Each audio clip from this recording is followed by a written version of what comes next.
as an employee of Palmetto Electric, when we're working with electricity is they give us personal protective equipment. So a hard hat would be personal protective equipment because it's protecting my head and it's made out of plastic.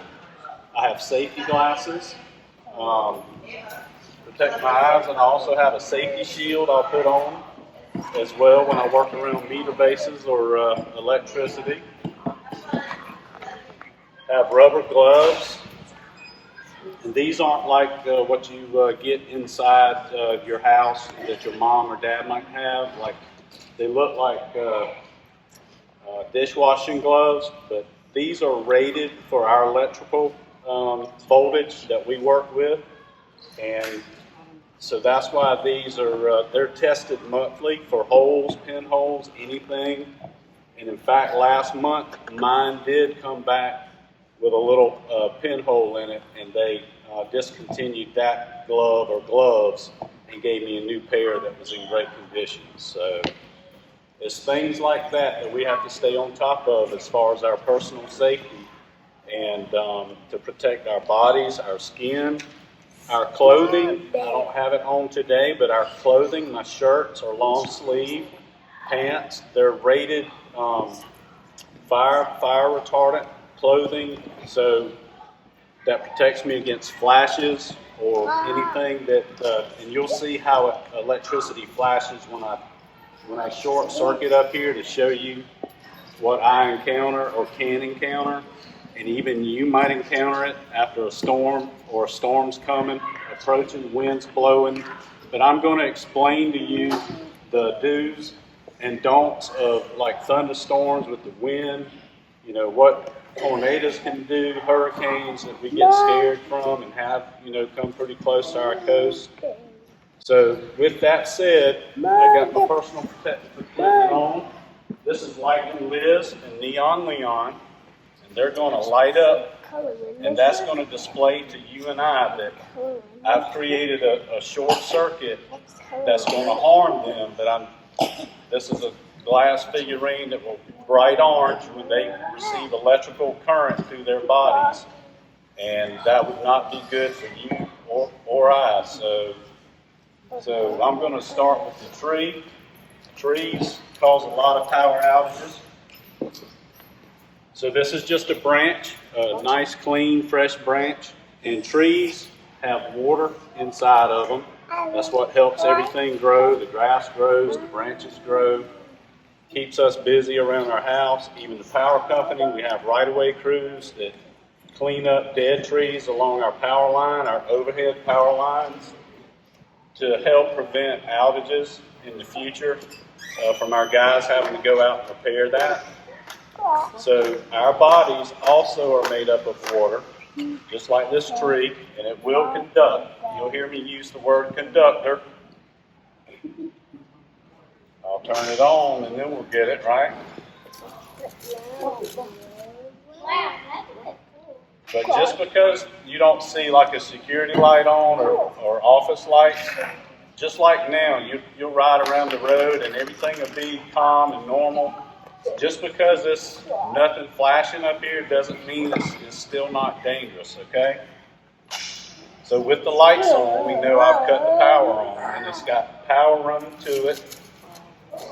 And if Neon Leon happened to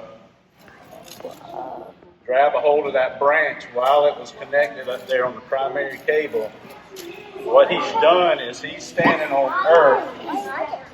Earth is our grounding grid for our power system. So every piece of equipment we have out there that's connected, transformers, power poles, utility poles, pedestals, underground transformers, overhead transformers, everything you see constructive-wise is grounded to Earth with a ground rod that's about 8 to 10 feet long, and it's made out of copper clad, not full copper, but copper clad coated. So grounding is important. Why? Because we want the circuit, like when that just happened with Neon Leon, we want that circuit to trip off. We don't want it to sit there and just burn and burn and burn, right? Because if it does that long enough, it's going to catch this pole on fire. It's made out of wood, and it's going to burn this all down. So we want that fuse to blow in our substations, our circuits. So we got things identified, our dispatch. We have a dispatch guy or a lady that sits 24/7 in our dispatch center out in New River. That's towards Hardyville. And they monitor our electric grid on an hourly, minute basis. They're there. Alarms go off if something goes wrong. We pretty much know what's happened before your parents may be going to call us and say, hey, my power's out. We pretty much already know. And 9 times out of 10, they've dispatched a crew already to that area. So, same thing. That was a tree. Same thing with power lines. We get wind and strong winds, strong heavy rains that can knock down power lines.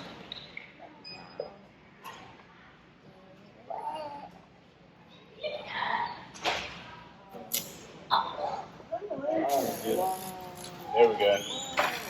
So Lightning Liz, she grabbed a hold of something dangling from the power line. It happened to be primary cable.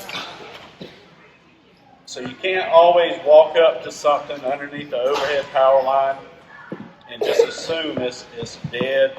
It doesn't have current. It's not electrified, if you can understand that. The best thing to do is what? Call 911 or call Palmetto Electric. And so we know about it where you're at. And if you see anything dangerous, a pole crack, cross arm up there cracked, or it doesn't look right or normal, always call or have your parents call if you see something like that. It's never a good idea to lean up on our poles, play on them, throw things up there, like your tennis shoes, things like that, right? It's just best to stay away. And when I say stay away, we already have danger, high voltage, keep away, keep off, things like that to protect you around these type of situations in our construction of electrical distribution poles. Have you ever wondered why a bird can sit up here? So nothing's happening, right? We see that on a daily basis. Everybody's seen that, raise your hand. Yeah.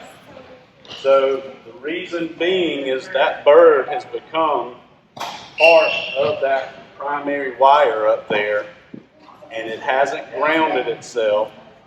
And I don't know if too many birds can do this, but if they happen to hit something wrong up there around the transformer, they spread their wings and it grabs a hold of something that's tied to ground, and they're sitting on a hot primary line.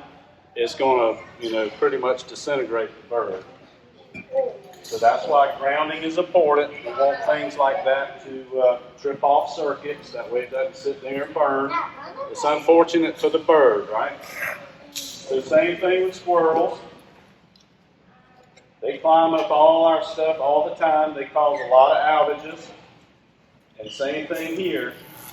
If he's connected to the primary, the electrified line, and he hits something that's grounded, same thing there. He's going to die as well. So that's, if you can understand, Lightning Liz, Neon Leon, they holding on to something that's dangling off the primary line.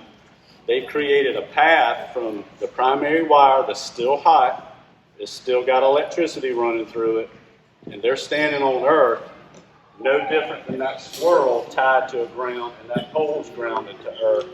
They pretty much created a new path for that current to flow through them and through you if you happen to ever go through that out there. So that's why we teach it's best just to leave it alone, stay away from it, keep at a distance, and call your parents, and they'll call the right people out there. They'll call us or 911. I know out in Bluffton we have power lines. They go to remote islands, and those can be an issue too. Overhead power lines, they can tend to sag in very hot weather, and they'll draw up in cold weather. So when they sag, there's poles sitting out there in the marsh that's constantly getting wet, they're moist. They could actually be bad at the base of the poles. And we get a hard wind or, heavy downpour of rain that can draw that pole over and lower that power line. And that could happen through the night hours. But then you have a person on a sailboat that can come driving along and not really paying attention to the up in the sky where these power lines are.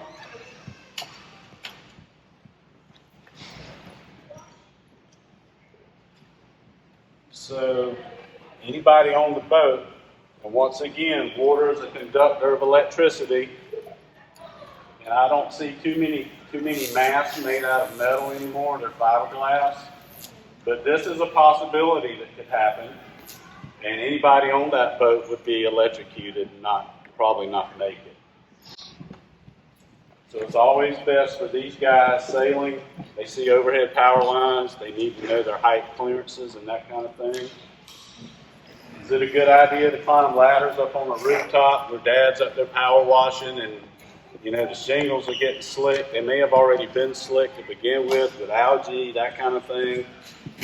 Dad probably is safe and knows what he's doing. But still, you have power lines that go to the side of the house that serves our electric meters.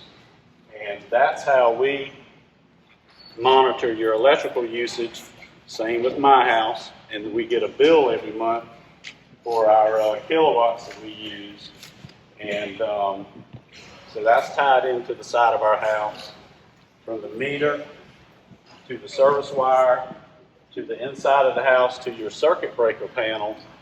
And I don't know if y'all may be old enough to notice your circuit breaker panel in the house. It's usually in a laundry room, near a washer and dryer, or a water heater that might be downstairs.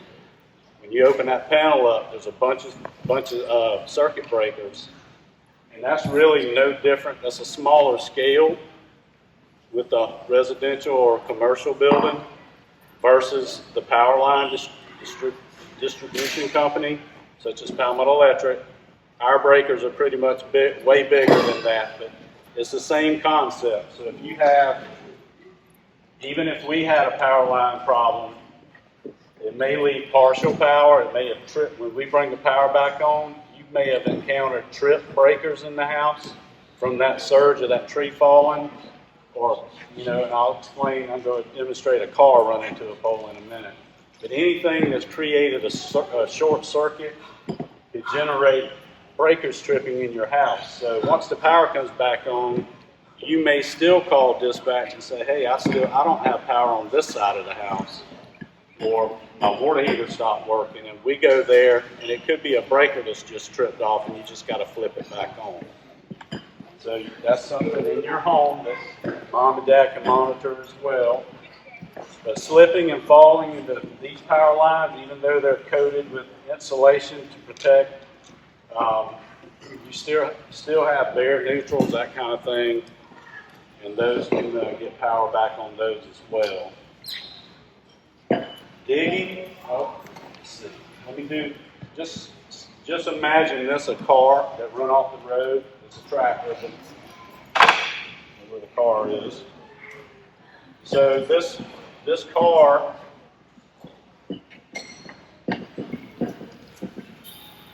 ran off the road. It happened to hit a underground pad transformer where the wires are underground, but they come up into these metal green boxes that are ahead of the road, near your drive entrance, that kind of thing, or they could be up by your house. It just depends.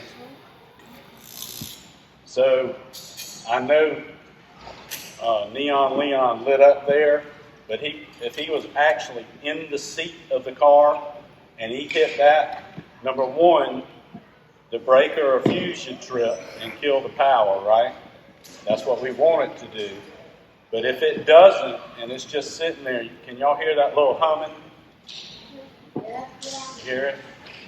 So that car is being electrified So people in it, you got to be real careful. If that's the case, stay in the car, because what's on the car protecting you are the rubber tires. You got 4 rubber tires that's sitting on the ground, on the earth, right? So as long as you're in the car and you're not coming out of the car and planting your leg on the ground and you're still halfway in the car, if you do that, you're creating a circuit if that happens to be still energized. So you've created a new path, no different than Lightning Liz and Neon Leon grabbing this wire, dangling. They created a new path. So the best thing to do is stay in the car unless it catches fire. And the way to do that is you want to jump out with both feet. Okay?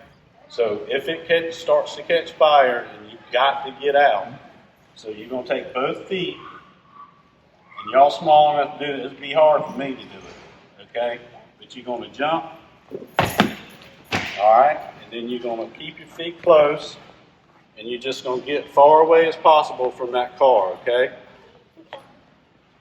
So that's how you would get out of a car or a truck if something was to go bad and things started catching fire. The wrong way, you're creating a short circuit, right? So that's not good. So you want to get out with both feet, because you don't want to do this, right? You know what I'm talking about. You can imagine me sitting on the steering wheel, crash, okay, car starts to catch on fire, I got to get out, open the door. First thing we do is sling our leg out, right? We can't do that because we're creating a circuit of electricity. So that's why you got to somehow jump out with both feet and then shuffle away till you're out of danger. The underground portion of this, we have underground. What I displayed or was talking about first off was overhead power lines. With the construction of the wood poles, the overhead transformers, power lines going overhead into the side of the house to the meter base. But you can also have underground power cables that's buried 5 feet, 6 foot deep in the ground. And those have to be engineered in the beginning of time. You know, whatever neighborhood it was, there was engineers that drew where we could dig.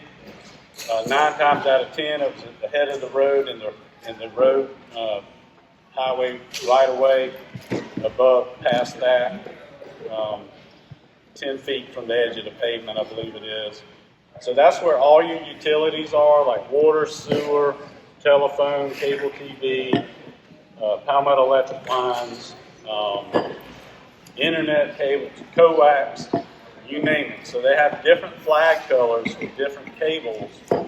Whenever somebody goes to dig, they need to call 811. It's a digging utility service that they have people that will come out and flag where the power lines go in the earth, in the ground.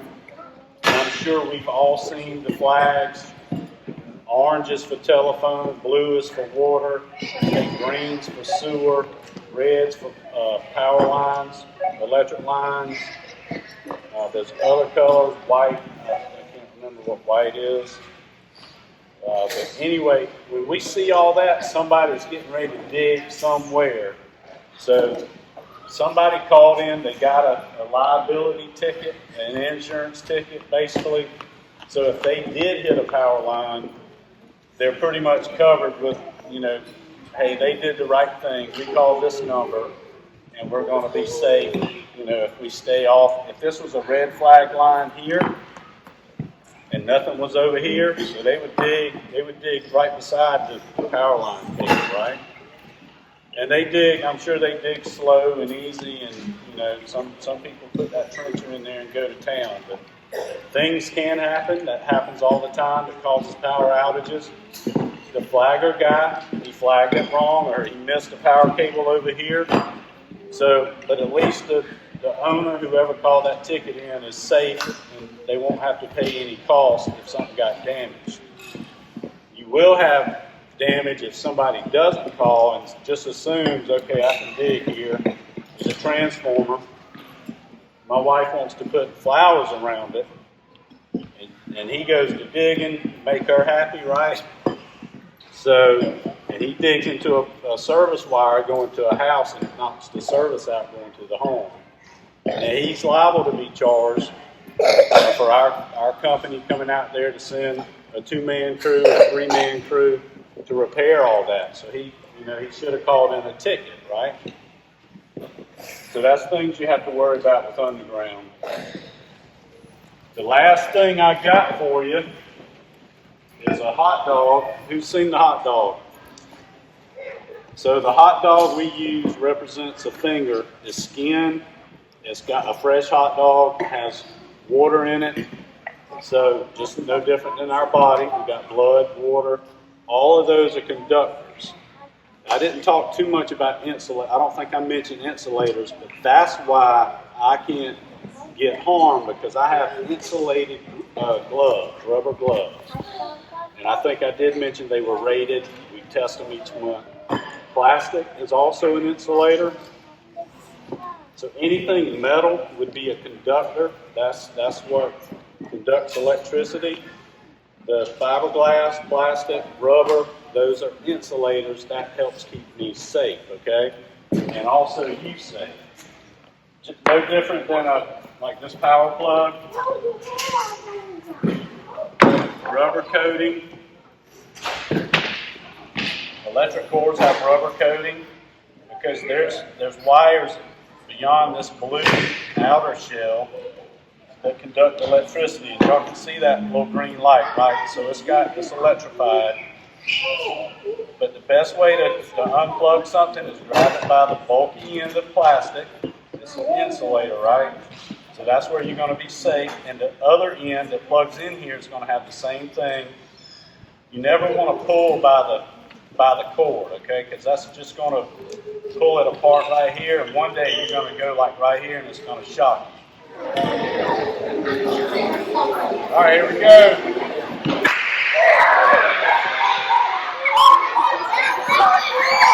You ever thought of all the ways you use electricity?